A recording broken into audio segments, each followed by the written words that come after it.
جب انسان بہت ہی اچھے لوگوں سے ڈرنے لگے تو سمجھ لیں کہ کسی نے اعتبار نہایت سلیقے سے توڑا ہے۔ سوتیلی ماں کی شان میں برے کلمے منہ سے نہ نکالو، کیونکہ وہ تمہارے باپ کی زوجہ ہے۔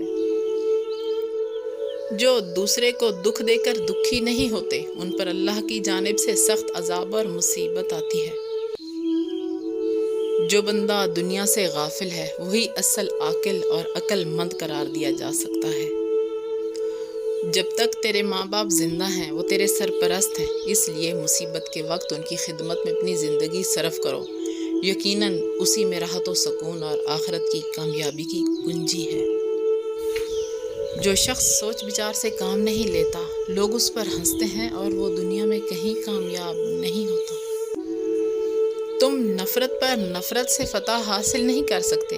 ناراض کو محبت سے، برے کو نیکی سے، شریر کو حلم سے اور جھوٹے کو صداقت سے زیر کرو۔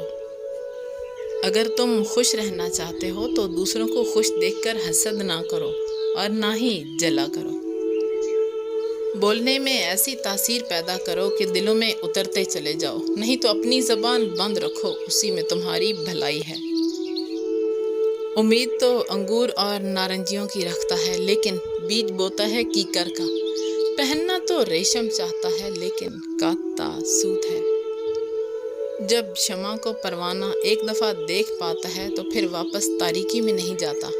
چیونٹی مٹھائی کے ڈھیر میں مر جاتی ہے، لیکن اسے چھوڑتی نہیں۔ اسی طرح نیک و عابد خوشی سے سب کچھ چھوڑنا گوارا کرتا ہے، مگر اللہ کی محبت سے منحرف نہیں ہوتا۔ سچائیاں درخت کے پتوں کی طرح لاتعداد ہیں، جن کا شمار انسانی عقل کے بس کی بات نہیں۔